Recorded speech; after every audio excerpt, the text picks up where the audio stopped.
A very good morning to all.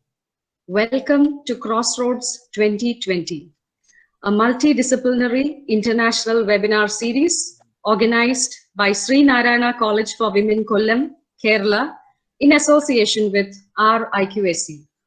Today is the final day of our 9-day multidisciplinary international webinar series. And all these days, there had been fruitful discussions on diverse topics by diverse speakers around the globe. The wide range of topics that the resource persons broached ranged from nanotechnology, data visualization in research, pandemic stress and fitness, antimicrobial response factors, financial market trends in post-COVID scenario, and much more. As a fitting finale to this knowledge exchange event, we, the Postgraduate Department of English, is super excited to host today's session on ethnoliterature and the environment, Northeast Indian and Southeast Asian literatures in context. Now, I invite our head of the Department of English, Dr. Hari Lakshmi V.S. for the welcome address.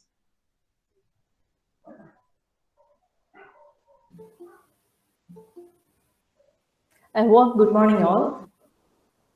It is indeed an honor to welcome this group of literature enthusiasts to Crossroads 2020, a knowledge exchange cum polling initiative of Sree Narayana College for Women, Kollam.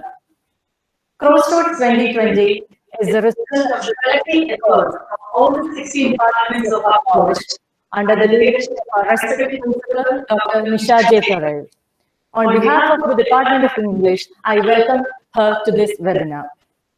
We, the Department of English, is delighted to welcome our resource person, Dr. John Charles Ryan, who will be talking to us on ethnoliterature and the environment, Northeast Indian and Southeast Asian literatures in context.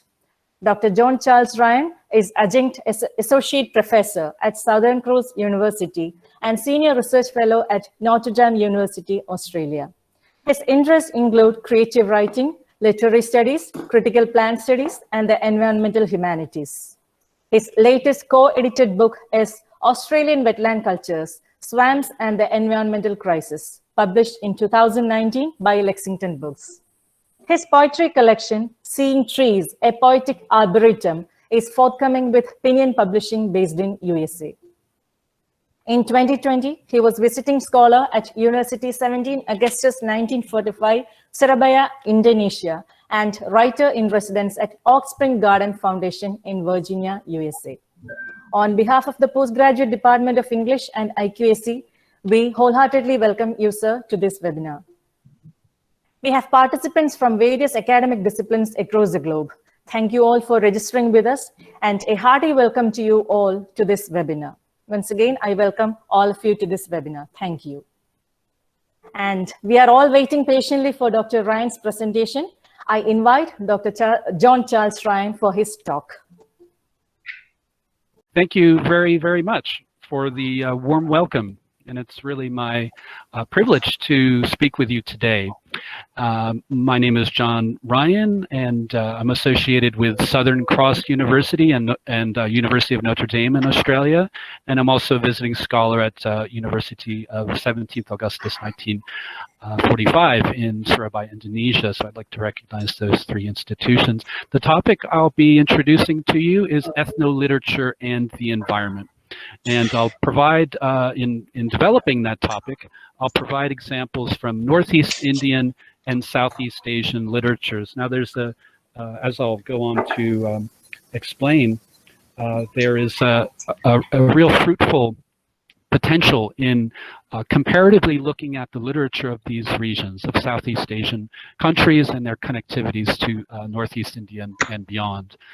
Now, this is the overview of what I'd like to present to you today. Just the question of what is ethnoliterature and how within that umbrella term of ethnoliterature we can consider indigenous literature, tribal, folk, ethnic minority, multi-ethnic, and ethnographic literature. And then I'll move to the question of what is environmental literature. We'll look at what an environmental text has been theorized as, the idea of eco-criticism, and specifically comparative eco-criticism, eco-poetics or environmental poetry, and then two emerging areas within the study of environmental literature, those being in animals in literature, or what's known as zoo criticism, and the final one, plants in literature, or phytocriticism. After looking at those two questions, I'll then present some specific examples of poetry from Indonesia, Myanmar, and Northeast India. And then I'll conclude on the value of taking a comparative approach to literary studies, an approach that looks at the literature of various regions in comparison to develop a broad idea of the kinds of common struggles that writers are addressing today. And so here's our literary, geographical, and ecological connectivities between regions. And specifically, we'll look at Arunachal Pradesh in Northeast India, the Chin Hills in Northwest Myanmar, and Kalimantan, the southern portion of the island of Borneo, southeast portion of Borneo in Indonesia. Now, the question of what is ethnoliterature, it's a broad term. It's a fairly all-encompassing kind of term. And within this term, very broad term, there are a number of more specific ideas, which in themselves are also quite broad and encompassing. But the first we can consider is the notion of indigenous literature. What is indigenous literature? And simply defined, it's any literary work, fiction or nonfiction, poetry or drama, authored by an indigenous person, or in the case of anthologies, by indigenous people. Okay, so this includes indigenous people globally, so of North, Central, and South America, as well as indigenous writers of Oceania, Asia, Africa, and elsewhere. Okay, so it's a very broad term. Now, indigenous authors tend to address common themes, right? And typically it's the transformation of traditional relationships to land, culture, and community that appear in works of indigenous literature. And works of indigenous literature also exhibit a basis in oral narratives and myths, typically. Okay, but the key idea with indigenous literature is that indigenous is usually defined as pre-colonial. The people and the communities that existed in a place, who inhabited a place prior to some sort of colonial occupation. So in the case of Australia, for example, that date is fairly clear. When Anglo-Europeans began to settle Australia, they encountered a very extensive indigenous population throughout the continent, right? So that date is clear. In the United States, that date is also fairly clear, and the difference, say, between indigenous and non-indigenous is quite well demarcated. In other places in the world, that those two categories blend in a way that becomes difficult to see distinctions between them. But this confrontation with colonialism, neocolonialism, and globalization is typical of works of indigenous literature. It's difficult actually to generalize, right, in indigenous literature, but we have this term in circulation, and it's good to understand what it signifies. And as I mentioned in a moment, the trend now is to think less in literary studies, is to think less in terms of indigenous literature, but the literature of specific cultural groups. So we can talk about in Australia the indigenous literature of the Noongar people of Perth and this sort of thing, right? So looking at the specific cultural groups and their literary trajectory. Okay, but one of the key features of indigenous literature nowadays is that it's written for both non-indigenous and indigenous audience. So there's an element of translation that occurs with indigenous author rendering certain traditional ideas lucid or legible, at least, to non-indigenous readers or audiences. Okay, so in Australia, for example, we can think of indigenous literature as having a rich 60,000-year lineage, right? That's extraordinary. If you think of Aboriginal Australian people as inhabiting the island continent of Australia for potentially more than 60,000 years, that is a very, very long-lived literary tradition. predominantly an oral tradition composed of song narratives, but contemporary Indigenous Australian literature reverberates with these allusions to traditional stories. And in Australia, that term is known as the dreaming, the creation stories that many Indigenous cultures within Australia hold dear and which inform their view of the world. But in Australia, Indigenous literature emerged as a contemporary form with David Unapun's Myths and Legends of the Australian Aboriginals, a nonfiction work published in 1930. Udru Nunukal's We Are Going, the first published work of poetry by an Aboriginal Australian author. Madruru's Wildcat Falling from 1965, a work of fiction, a contested work of fiction. Madruru's identity is contested, but it's still an important work in the history of Indigenous Australian literature. More recently, Sally Morgan's memoir, My Place, from 1987. And in the past 10 years in Australia, there's been a kind of efflorescence of Indigenous writing, works by authors such as Alexis Wright and Kim Scott that have won major literary awards. So it's a really vibrant area of literary studies and literary production in Australia. Now, the other term you'll see is tribal literature, and this is simply a literary work authored by a writer with a tribal ancestry. And this term is used, as I can tell, as used quite commonly in South Asia and Africa, but it is less commonly used in North America and elsewhere. Tribal literature addresses search for identity, threats to tribal existence, and resistance to forms of exploitation. And recurring themes, as in Indigenous literature, is the traditional relationship to natural, cultural, and spiritual worlds. Now, in India, and you probably, many of the members of the audience here know better than I do, so feel free to correct me. But in India, we can speak of Dalit and Adivasi literature, authored by writers with tribal heritage. And so tribal literature, as I understand it, in India encompasses the scheduled tribes of India, their authors.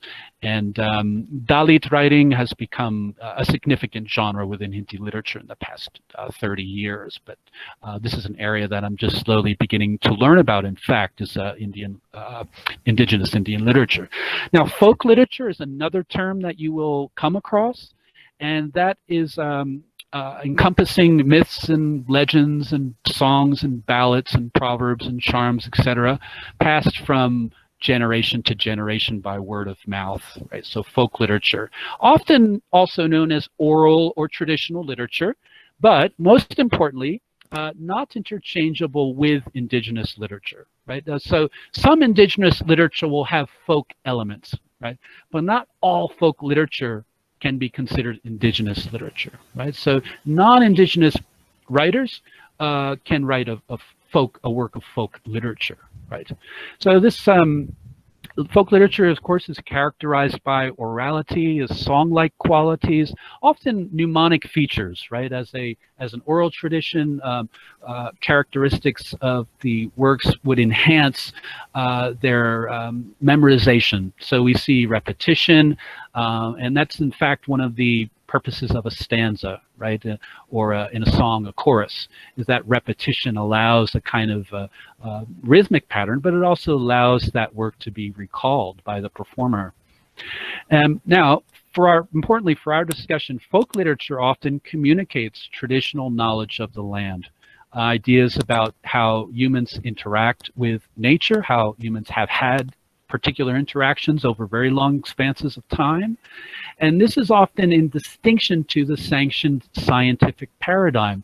So we can think of folk understandings of plants, folk knowledge of plants. That kind of knowledge may not necessarily be recognized by scientific paradigms of plants that would understand a plant in a very specific way. Now, a key aspect of folk literature is that the authors, the original authors, are often unknown or identifiable, and that's the nature of a body of work that's passed from generation to generation over time. There's you could even call it a kind of distributed ownership or distributed authorship, right? So these works of folklore and folk literature have also evolved over time as different performers have interpreted them. And then, well, of course, for our discussion here, Joseph Campbell's idea of the monomyth, of narrative archetypes as the kinds of motifs that occur across the folklore traditions of many cultures across the world, and also the function of myth on a psychological, sociological, even a political and environmental basis. Now, the other key term to introduce here is ethnic minority literature. And simply put, these are works written by members of ethnic minority groups in contrast to the dominant social group. Okay, this reflects a common history, language, customs, areas of inhabitation, and forms of livelihood. Those are commonly reflected in works of ethnic minority literature. Now, as I understand it, this term is used commonly in the United States to refer to Hispanic, Latino, African American, Asian American, Pacific Islander, and Native American literature, which is indigenous literature, right? So it's ethnic minority literature encompasses all of the works by various ethnic groups in America. Now in China, this term is also used commonly, and that refers to the 55 recognized national minority groups in China. So the literature written by members of those minority groups. And the other term to introduce is multi-ethnic literature. This is commonly used in American literary studies to refer to the diversity of ethnic minority literature. And there are certain key works within multi-ethnic literature in the United States. Toni Morrison, the African-American writers, Bluest Eyes from 1970 is an example. Silko's novel Ceremony, from semi-autobiographical novel Ceremony from 1977, a kind of key work in Native American literature, but an example of multi-ethnic literature.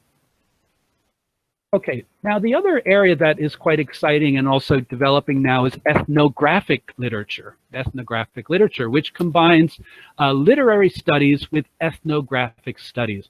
And there's some research being done in ethnographic fiction, works that evoke a particular cultural experience using literary techniques to craft interviews, participant observations, surveys, field notes, and photographs into a story.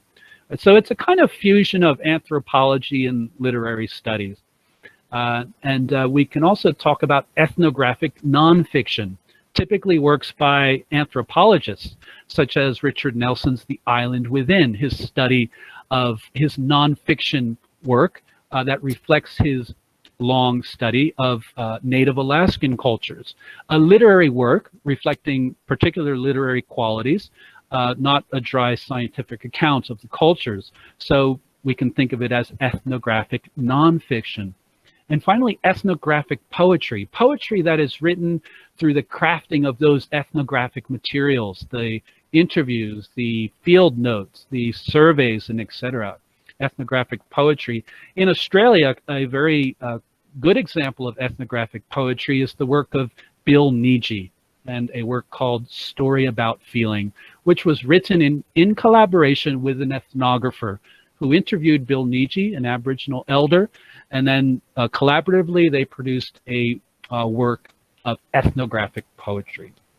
And ethnopoetics, or cultural poetics, which is a broad term referring to non-Western, non-canonical poetry. So poetries that are not part of the canon that's typically taught in universities and other schools, and works that are often coming from ancient and autochthonous cultures, cultures with strong connections to the earth, strong traditions based in earth relationships. And a key work in ethnopoetics is Jerome Rothenberg's Technicians of the Sacred from 1968. Okay, so that is an overview of ethno-literature. Now let's combine that knowledge with environmental literature. Environmental literature, which is equally a very broad, encompassing kind of term. Environmental literature is often focused on what's known as the environmental text. An environmental text is a novel, a film, a magazine article, something textual that represents the environment, ecological issues, or human-nature relations. And this term was proposed by Lawrence Buell, the American literary scholar, about 25 years ago now. He defined it as a text in which the non-human environment is present not merely as a framing device, not merely for its symbolic function, but as an actual presence in the work. All right, so a very different view of the natural world. For Lawrence Buell, the natural world has a more central role within the literary text, not simply as a background or a framing device, as he calls it. Now, eco-criticism is the literary and historical analysis of environmental text. So eco-criticism studies environmental text, and this field has about a 25-year or more, slightly more if you consider other traditions of eco-criticism, but in the American tradition of eco-criticism, there's about a 25-year history. And Glotfelty in 1996 defined it as a study of the relationship between literature and the physical environment with an earth-centered approach to literary studies. So in the past 25 years, eco-criticism has diversified greatly. There are specializations and all sorts of debates within eco-criticism. There are emerging areas such as affective eco-criticism, which looks at how humans are connected to the non-human world emotionally and in an embodied sense, or what's known as through affect, right? Affect. There's also an emerging area called empirical studies, which tries to apply quantitative and qualitative approaches to the study of environmental text. So that's an exciting new area, empirical eco-criticism it's called. Eco-poetics is an area that I work in, and it's first and foremost a genre of poetry that expresses environmental values, that might critique ecological degradation, and that upholds an ethics of nature. Right? So it's environmental poetry. It's often associated with contemporary environmental activism and advocacy. Now, eco-poetics is not the same as nature poetry. Nature poetry is linked to the British Romantic tradition, and often the pastoral tradition. You know, the sort of romantic view of landscapes as occupied by shepherds and beasts of burden, all in kind of a harmonious relation. That's typically the pastoral tradition. So nature poetry is distinct from environmental poetry or eco-poetics. Environmental poetry is very much about contemporary ecological issues. Now, it's also distinct from landscape poetry. Landscape poetry can be identified through its aesthetic appreciation of the visual features of an environment. So you could have an eco-poem with a landscape emphasis. Sure, you could. But a typically landscape poem will focus on that visual appreciation of the landscape. So these are different typologies, different categories of environmental poetry. Now, eco-poetics is also used to refer to a kind of mode of literary analysis in which you examine a poem, any poem written from any era, through an ecological lens. Or in other words, you conduct an eco-poetic reading of a poem.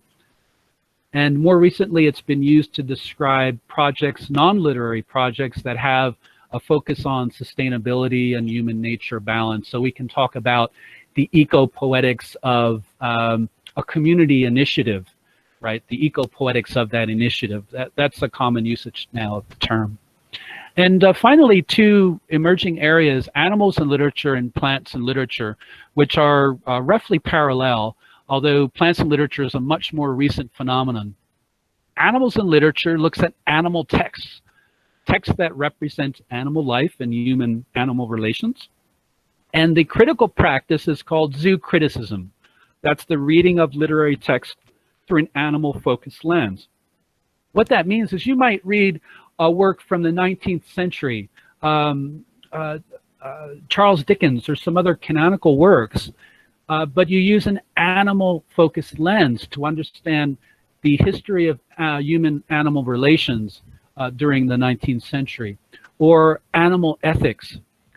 This is the emphasis of animal criticism, of zoo criticism. And this area of literary studies emerged from animal ethics debates. Those have been going on at least since the 1960s, and the broader field of human-animal studies, which as a field has been in existence for about 25 years, an interdisciplinary field, which in fact is often taught at veterinarian schools in the US. Typically there's an animal studies component where future veterinarians will understand ethical debates and human interactions, sociological interactions, cultural interactions with animals. So it's a robust area. Now, plants and literature has a parallel kind of course of development. Plant texts are those that represent plant life and human-plant relations. And the critical practice is called phytocriticism. When you read a literary text, an environmental text through a plant-focused lens. And what does that mean? We might read, once again, let's look at Dickens and let's look at how plants are represented in that canonical text. And by reading the text through a phytocritical lens, we might understand how humans, Western perspectives of plants in Western cultures. We might understand ideas of plant ethics. We might understand ideas of what's being called plant blindness recently by scholars, this tendency that humans have to place plants in the background of our perceptual field, or to consider plants as kind of objects in the landscape. And this has emerged from plant ethics debates, which have been going on for the past 10 years, and the field of human-plant studies, which has emerged, an interdisciplinary field that's emerged, especially in the past 10 years. So that is a rapid overview of what is ethnoliterature and what is environmental literature. And my aim here is to bring these two quite vast fields into conversation through an analysis of some contemporary poetry. So let's begin in Indonesia, and I begin with an Indonesian poet. That's where I am now. It's the literature that I'm studying at the moment. And I want to provide an example of what I consider to be an environmental ethnopoetics, a body of literary work that brings environmental and cultural, ethnographic concerns into conversation. So Indonesia, of course, like every other country in the world, is facing urgent ecological issues. These include broad-scale deforestation, the palm oil plantation industry, the decline of biodiversity, air and water pollution. These are all commensurate with the pace of human population growth and rapid techno-industrialization. And there's issues of mercury contamination and carbon monoxide pollution and pesticide poisoning on many of Indonesia's 17,500 islands, but especially in Java, Sumatra, and Kalimantan, where there's an intensive industry that takes place. But this is not to isolate Indonesia in any way. Every country is facing these kinds of environmental problems, so to enumerate them is almost a moot point, because these are issues faced by other Southeast Asian countries and also North American countries, South American, and elsewhere. Now, in Indonesia, as I understand it, and please correct me if I am wrong, native Indonesians are referred to as pribumi, literally first on the soil, Indonesians whose ancestral roots lie mainly in the archipelago, in distinction to Indonesians of foreign descent, including Chinese Indonesians, right? So on the island of Borneo, or the Indonesian portion is Kalimantan, we find more than 400 cultural groups. Iban, the Kayan, the Molo, Kandayan, Kenya, Punyan, and others, each with its own language and customs. And in Kalimantan, the term for the indigenous people, the collective term, is Dayak, and that refers to about 200 different indigenous groups, right? So the Dayak people of Kalimantan they are the subject of Karani Baroka's writing. Now, Karani Baroka is a very interesting young writer. She is a multidisciplinary artist, a poet, producer, performer, editor, publisher, and a disability activist. And her most recent poetry collection is called Rope. And it's very much an environmental text. It deals with human impacts on the biosphere. And she's also an avid performer and produces her own work, including Eve and Mary Are Having Coffee, which is a hearing impaired accessible solo show she put on 6 years ago. Now, the poem that I'm looking at here is called Indigenous Species. This was first performed in 2013 at Melbourne's Emerging Writers Festival. And what's very interesting about this poem is that it weaves between traditional poetic verse, visual art. So there's traditional art that she's created that's included, but also Braille, because she is a hearing impaired writer. So she is also an advocate for hearing impaired people. So the book has a Braille component, which gives it a very interesting multimedia effect. So Indigenous Species, as I understand it, and as I'll show you briefly in a second, is an example of an environmental ethnopoetics, right? Bringing together environmental and ethnographic or cultural concerns, right? So Indigenous Species is really a kind of passionate appeal, as many environmental texts are, to turn the tide of environmental degradation in Indonesia, but elsewhere, that the preservation of animals, plants, and ecosystems will ensure the longevity of the indigenous cultures in these places. Just one moment, let's make sure we're great. And so in Baroka's poem, an indigenous girl is smuggled on a boat up an Indonesian river through a rainforest scarred by pollution, habitat degradation, and the local complications of global consumerism. So it's set in Kalimantan, the southern portion of the island of the Indonesian portion of the island of Borneo, and it's told from the perspective of the abducted girl. So as a poem that centralizes the issues faced by indigenous people, including the forced relocation of communities, the clearance of forests for factories, pollution, incidences of disease, the loss of animals such as orangutans. Indigenous Species is Baroka's kind of response to those media stories that circulate about the difficulties faced by indigenous communities in Indonesia. And what, as I mentioned, an interesting component of this work is that it incorporates those traditional motifs from Dayak culture, the indigenous culture of Kalimantan, and but it also weaves between folklore, right? And it includes Bahasa Indonesian rhymes and Bahasa Padang sayings, so it's quite a multimedia work in the truest sense. Indigenous Species, as I see it, is a kind of environmental text. It addresses the urgencies of climate change and ecological degradation, and it also promotes a kind of ethics of care for the environment. And we see in this stanza featured on the right side of the screen, and I'll read it now. When you wrap chloroform in my mouth, we are drifting past open sores of forest, pestilent red wounds in the trunks, exposing great-great-grandmotherly rings, the circumferences it takes for rainforest to sprout its many legs of mystery, the soup of complex resilience. So in her captivity, this young narrator reflects on traditional relations to the now degraded rainforest through which she and her captors pass. These include relations based on food, clothing, shelter, medicine, ancestral identity, all of the gifts afforded by the land. There's a sense of melancholic nostalgia over this loss of traditional ecological relationships, but there's also a kind of hope in the poem that these relationships, these traditions, can be recuperated and restored. So she continues, I would tell you this, but you are already knotting one of my ankles tight to the other.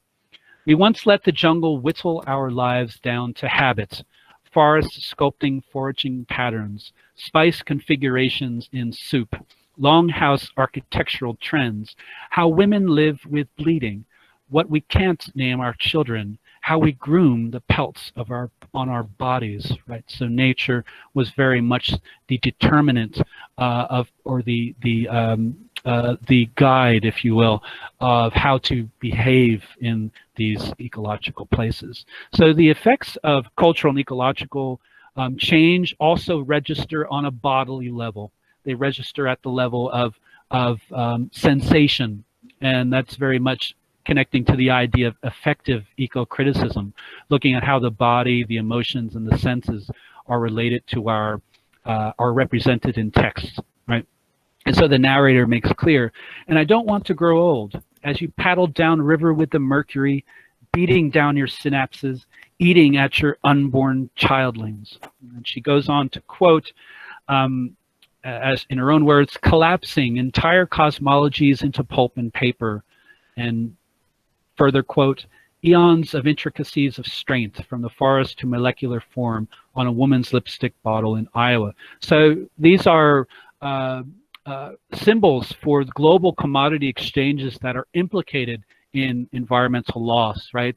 The consumer's desire for lipstick in Iowa as having implications for what's happening in a place like Kalimantan.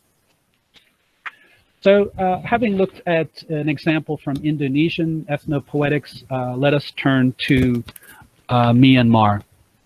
And of course, India and Myanmar share a 1,600-kilometer border. 4 Northeast Indian states share the border with Myanmar, namely Arunachal Pradesh, Nagaland, Mizoram, and Manipur. And it should be noted as well that the India-Myanmar Barrier Project began in 2003. That's an effort to seal the entire border to curtail cross-border crime. Now, the Chin Hills, which is this region near Bangladesh and India, this is a mountainous state in northwestern Myanmar that extends up to Manipur state. Right, so there are these inherent connectivities, as I mentioned in the beginning of the presentation, between regions that also impact our literary reading of works in a comparative way. So there's the Chin Hills. This is the region that the poet I will discuss writes of. Here's the image of the Chin Hills. The Chin people have this kind of traditional knowledge of the environment that does not adhere to political demarcations between the countries, right? That's cross-border, that's trans-regional, and this is the literary approach that we're taking here as well. And this traditional ecological knowledge is common subject of Chin poetry.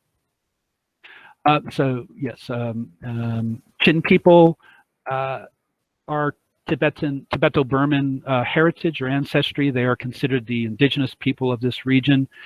Politically, they have restricted freedom of movement in Myanmar, and they've been the subject of persecution. In response, many Chins have traveled to Mizoram and sought protection there. And in 2011, it was estimated that 100,000 Chin people were living there in the Indian state. So now, Mia Kabyar is an indigenous Burmese or Myanmar poet whose work addresses issues in the Chin Hills area. So he's an activist as well and a politician, born in the Chin state, very close to the Bangladesh border. He's regarded as the leading contemporary Chin poet. He helped to found the Chin Progressive Party in 2010 and continues to be involved with the party. Now, his poetry addresses ideas of Chin ethnicity, heritage, place, environment, and social justice. And his writing encourages a resistance to what's known as the Barmanization of Myanmar's ethnic minority groups by the majority Burmans or Bamar, right? So this is a typical struggle that's represented in ethnic minority literature, the struggle against the dominant social group to preserve the identity and well-being of the ethnic social group. So recent work is featured here, an anthology of his poetry included with work of other ethnic minority poets in Myanmar. Now, let's look at a brief excerpt from Mia Kabyar's poem, Panorama of Hornbills. Now, I know the hornbill is also a very important bird species for Northeast Indian indigenous people as well. Now, Caviar's poetry is kind of postmodern in style, and it weaves between culture and nature quite fluidly. And so there's almost a risk in saying that it's an environmental text. Well, it's a poem that naturally addresses nature and culture as intertwined.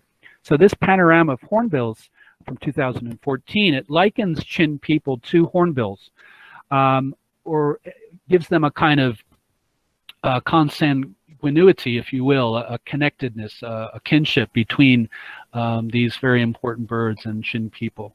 Now, the hornbill is a bird that's remarkably long-lived.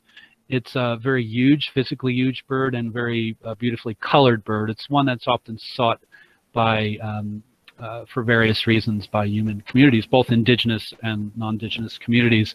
So Caviar writes in this poem, this passage here: shifting cultivation, soil erosion, deforestation exacerbated, streams dried out, biodiversity dying out, rare orchids rare, poverty at 73%, consciousness fading. So the poem, this is typical of the longer poem, right? There's this movement between nature and culture. There's a recognition of the natural world as a kind of animate force, but also a force that's endangered, right? There are these elements when, as the poet or the speaker in the poem is looking out over this panorama, the speaker is seeing not the beauty of the panorama, the picturesque attractiveness, but he's seeing soil erosion, shifting cultivation patterns, deforestation, drying streams, the decline of biodiversity, the loss of particular species, human poverty at 3/4, right, extraordinarily high, but also more enigmatically, the loss of consciousness. This could be a kind of loss of environmental consciousness, a loss of cultural consciousness, or a loss of actual psychological consciousness from the overwhelming scene before him. Okay, so that we've looked at an example of Myanmar poetics. We've looked at an Indonesian example.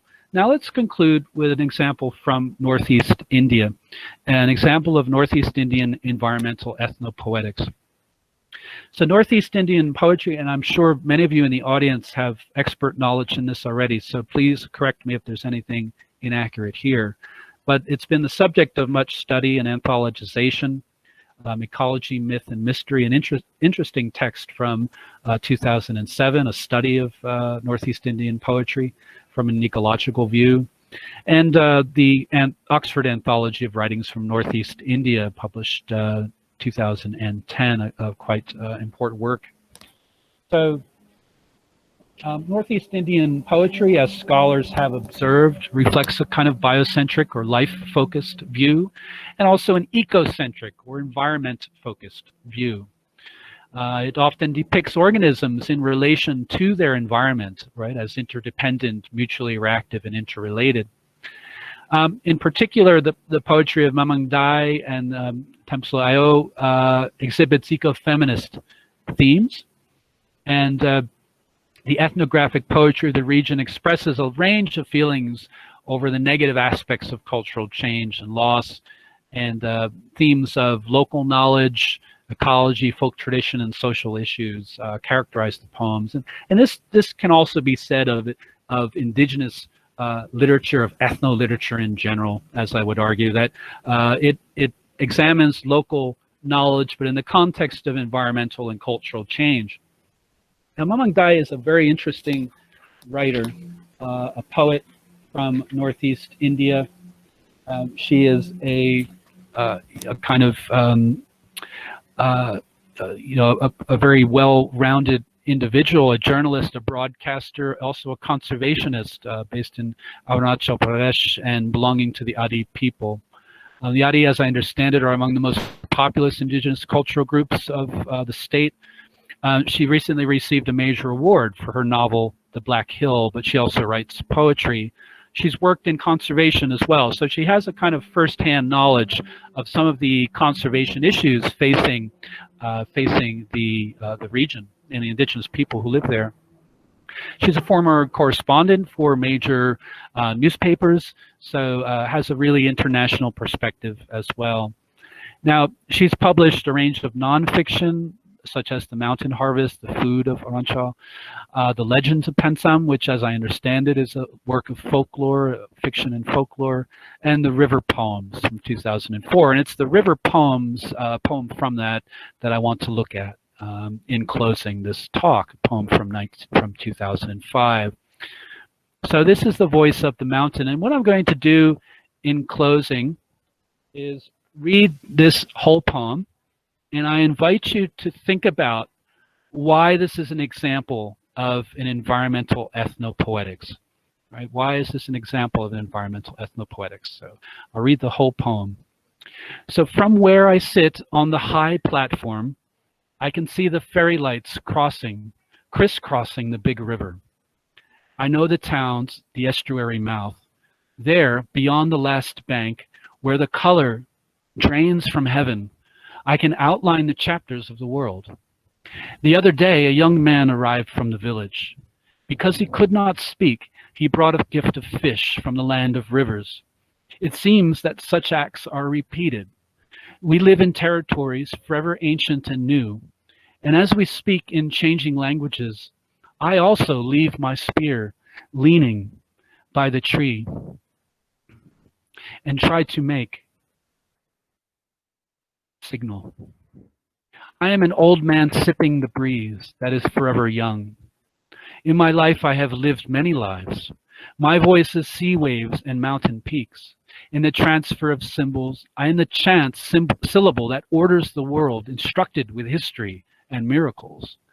I am the desert and the rain, the wild bird that sits in the west, the past that recreates itself, and particles of life that clutch and cling for thousands of years. I know these things as rocks know, burning in the sun's embrace, about clouds and sudden rain. As I know a cloud is a cloud is this uncertainty that sits over my heart. In the end, the universe yields nothing except a dream of permanence. Peace is a falsity. A moment of rest comes after long combat. From the east, the warrior returns with the blood of peonies. I am the child who died at the edge of the world, the distance between ends and hope, the star diagram that fell from the sky, the summer that makes men weep. I am the woman lost in translation who survives with happiness to carry on. I am the breath that opens the mouth of the canyon, the sunlight on the tips of trees, there where the narrow gorge hastens the wind. I am the place where memory escapes, the myth of time. I am the sleep in the mind of the mountain. Okay, so I invite you to consider why this great poem is an example of an environmental ethnopoetics. Perhaps we can talk about in the question time. So just to conclude, ethnoliterature and the environment. Hopefully I gave you an overview of how these two areas come together, and then some specific examples of how these two areas work in particular poetries. So the environment, we can think of it as nature, as land, as ecology, as non-human life, as human relations to nature. It's an intrinsic element of these works of ethnoliterature. The literary expression of Dai, Kabyor, and Baroka is interlaced with environmental meanings, values, and messages. To understand their literature, we must think about traditional indigenous relationships to the land. Now, this comparative approach that I've put forth here, that I've offered, allows us to understand common concerns between writers of these regions in an era of widespread loss known as the Anthropocene. Okay, so that's all I have to present. Thank you very much for your attention, and I believe we do have some questions. So I'll turn it over to the kind moderators. Thank you for the opportunity. Thank you so much, sir. That was a very enlightening session. Now I request the participants to ask the questions. You can unmute yourself and voice your questions.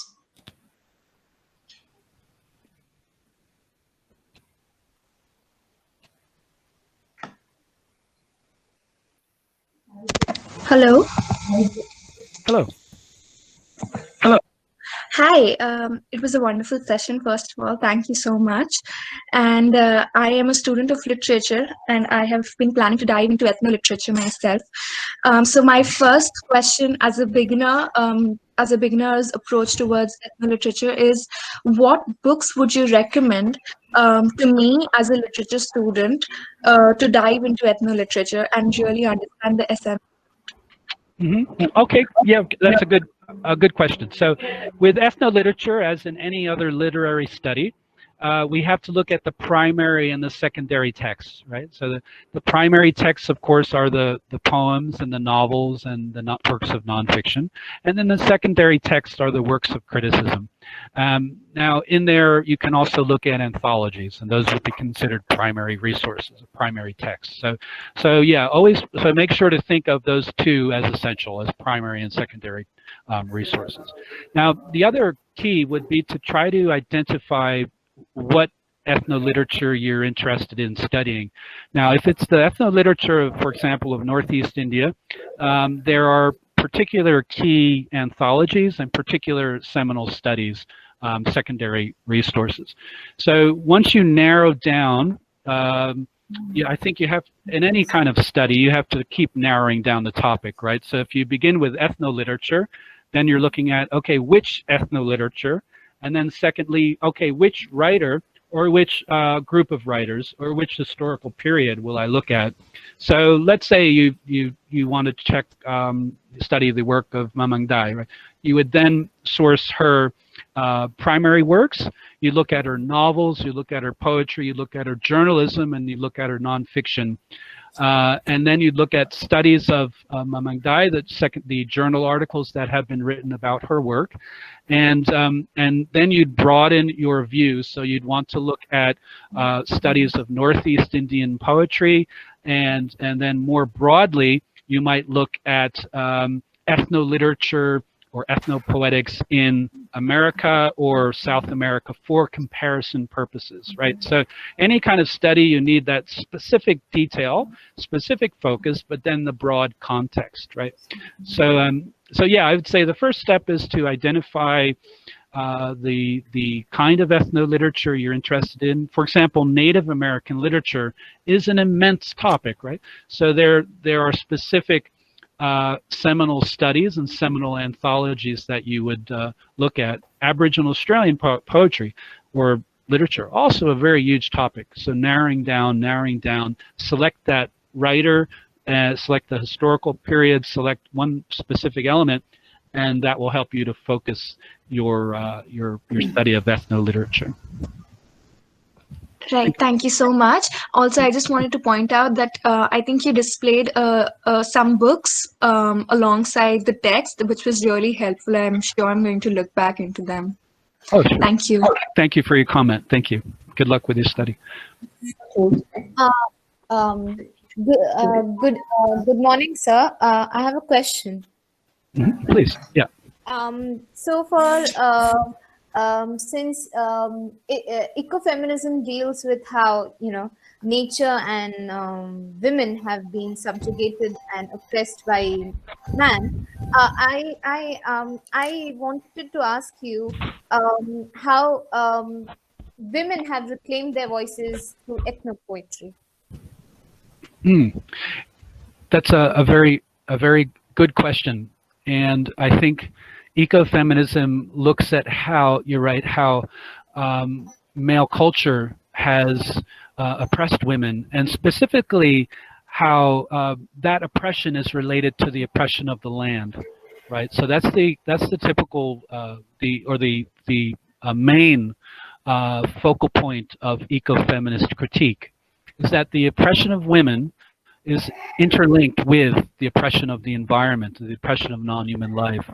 So in the work of female poets, let's say in the two poets we looked at here, Mamang Dai and also Karain Baroka, we see a kind of reclamation of that relationship to the land, right? That it's put into narrative form. These traditional ways that women especially have interacted with the land, have sought sustenance from the land, have cherished and also been charged with the protection of the land, right? So poetry allows a kind of recuperation of that traditional relationship that has been oppressed and fractured by lots of masculinist globalist forces. So poetry, as I see it, also provides a kind of voice and outlet. So in the case of, let's say, the Northeast Indian writers we just looked at, they are reaching global audiences, right? They are also global citizens. They are lecturing abroad. They are studying and teaching abroad. Their poetry is reaching audiences in North America, Europe, and elsewhere. And so there's a kind of exposure happening of these local issues at an international level through the form of poetry. Now, it's interesting, say, with a writer like Mamang Dai, she's also a journalist. So I think she would look at poetry and journalism almost as part and parcel, as somehow having a comparable function, as disseminating messages of indigenous women's relationships to land that have been fractured by masculinist colonialist forces. So yes, hopefully that answers your question, and thank you for it. Thank you. Good morning, sir. Sir, can you hear me, sir? Oh yes, please. Sir, a doubt. My doubt is, in the case of Australia, which term is politically correct, Aboriginal or Indigenous, and why? What's the difference?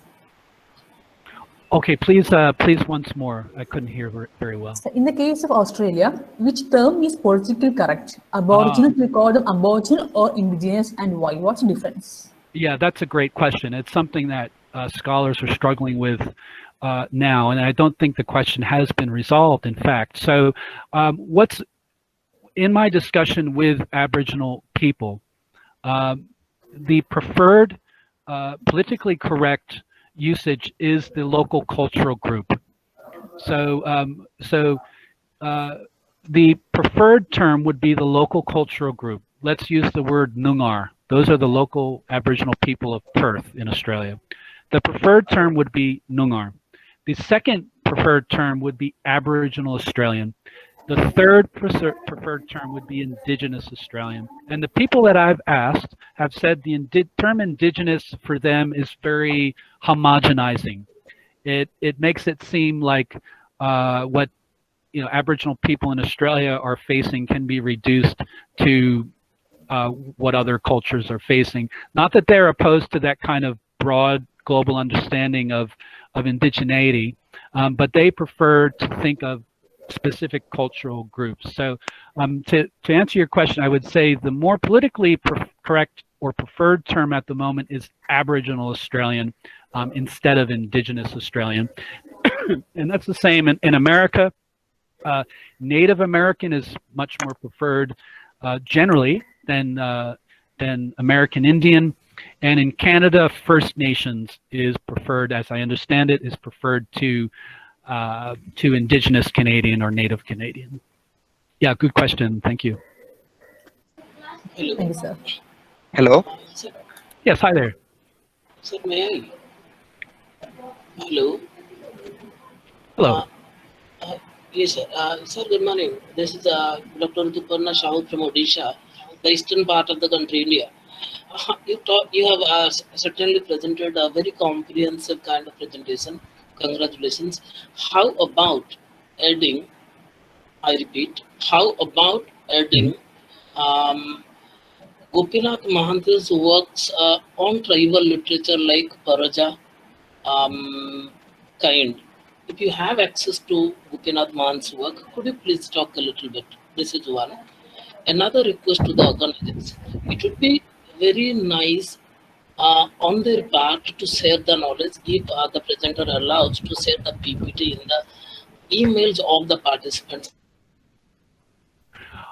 Okay, so I had a little trouble hearing you, but from the first question there, I haven't heard of the work of that author, and I think you're right. There are lots of other authors we should include in this idea of a kind of environmental ethno literature, environmental ethno poetics. So I invite audience members to pursue this kind of conjunction of ethnoliterature and environment. It's a very fruitful, potentially generative area.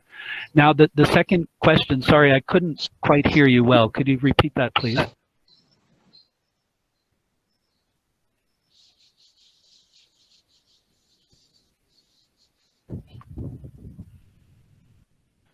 Sorry, I couldn't. Sir, can you please repeat your question? Just the second part. I couldn't hear that part, please. Yes. Hello. Participant. Yes, sir. Please repeat. Can you please repeat your question? No, I am ma'am other person. My name is Dheeraj Kumar. I am asking to the resource person that how can we study eco-literature from linguistic point of view, particularly child literature, sir. Yeah, great question. So there is an area, as I understand it, I'm not a linguist, but there's an area called eco-linguistics. You know, in my view, eco-literature, especially eco-ethnic literature, or what we've described here as environmental ethnic literature, often contains lots of linguistic clues. There's a kind of reclamation of language that can occur through poems and through novels and short stories. So these works of literature can become sources of linguistic reclamation and linguistic heritage as vehicles for passing on particular words that relate to the natural world, words for plants and animals and cloud formations and soil formations and seasons. So it's a great idea to think of eco-linguistics as part of this formulation of environmental literature and ethnic, multi-ethnic literature. Yeah. Hello. Yes, hello. Sir, can I ask the question? Please. Yes, please. Sir, can this ethno criticism or ecofeminism, can it be also applied to novels like Kiran Desai's Inheritance of Loss or Jhumpa Lahiri's Lowland? Because they also have talked about degradation of the female and degradation of environment in sort of the same story. So can it be applied to them?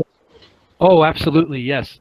Eco-criticism and ecofeminism can both be applied to the study of novels and also to works of nonfiction. Ghosh is a common author whose works are examined from an eco-critical perspective. And the eco-feminist critique of novels is a very fruitful area to pursue. I would encourage it because it hasn't, there's a lot of potential for studying novels from both eco-critical and eco-feminist perspectives. So yes, to your answer, the simple answer is absolutely yes. Sir? Yes, please. Sir, here I'm just asking for your opinion on this. So do you think, now the Booker Prize 2020 long list is also out, right? So do you think that ethno-minority literature is in 2020 still given a lot of importance, or is it still considered a little less than majority literature? Yeah, that's a very good question. I think it's made strides, and once again we have to think of particular context, right? So in America, Native American literature is you know, there's been a lot of progress in terms of its standing, if you will, in the larger society. In Australia, there's a real transformation happening at the moment where indigenous or Aboriginal Australian authors, particularly novelists, and the two I'll mention, Kim Scott and Alexis Wright, their novels have won major awards in Australia and abroad. So I think that we might, I'd venture to say there's a kind of efflorescence of ethnic literature occurring at the moment. That doesn't mean that it's still looked upon as, you know, equal to the canonical sources, and it depends on the critic and the lecturer, right? So in my own teaching of literature, I want to balance the presentation of works by ethnic minority writers, as well as the canonical works that students of literature should know, the Dickens and all the others, right? For other lecturers and scholars, that's less important. So I think there's a lot of progress that's been made, and there's a lot more to be made, and that's where criticism becomes essential. Criticism, as we do in academia, helps to lift the standing of very important works. I mean, Mamang Dai's works, for example, are phenomenally important for indigenous people of her area, of her background. So yes, the answer in short is yes. I think things are improving, but there's a long way to go. Hello, good morning, sir. Hi, good morning. Yeah, I am from Kanyakumari district, India, and it's an interesting topic. You have enlightened us so much in this ethnographic literature. My question is, sir, can we put my place, that is Morgan's My Place, as an ethnographic novel or an indigenous or Australian Aboriginal work? How shall we classify it? It's a good question. I think I would classify that as first and foremost a memoir. So you might think of it even as autoethnographic, but autoethnographic is such a kind of cold term, mechanical. Really, it's a memoir. It's an autobiography. So I would, if I had to choose, I would call it an example of Aboriginal Australian memoir, or Aboriginal Australian autobiography. Yeah. Okay, it's good. Thank you. And another question also: can we affix Julie Janssen's works as ethnographic writing? Julie Janssen, another Australian writer. Okay. Playwright. Yes, I'm not very familiar, but thank you for the reference. She has written Black Mary and Gunjis. Great. Thank you for mentioning. Yeah, I'm not very familiar. Thank you. Yeah. Okay. Thank you so much, dear participants. We have a very enticing lot. Thank you so much, sir. And now I would like to interfere and move on to the concluding segment, as we are running short of time. Now I invite Jayalakshmi S. To deliver the vote of thanks. Good morning, all. On behalf of the Postgraduate Department of English, Sree Narayana College for Women, I would like to extend my heartfelt gratitude to our resource person, Dr. John Charles Ryan, for his insightful presentation on ethnoliterature, which was highly informative and entertaining at the same time. Thank you, sir, for such a wonderful presentation. Next, I'd like to thank Dr. Nisha J. Tarai, our dear principal, for her enthusiastic support for the smooth conduct of the webinar. I take this opportunity to thank the IQAC of our college for organizing the international webinar series, Crossroads 2020. I extend my gratitude to the participants from all over the world for their cordial support throughout the session. Events like these may not happen overnight. Last but not the least, I'd like to thank the Faculty of English Department for their unflinching support and coordination. Once again, thanking you all for making this webinar a resounding success. Thank you all. Thank you. Thank you very much. In every end, there is also a beginning. Let's meet again someday to explore new frontiers of knowledge. And this is Ashwati Chandrabhanu signing off, and wish you all a good day. Thank you. Okay. Thank you, everyone, and thanks for the opportunity to speak with you today. Thank you. Take care. Bye-bye.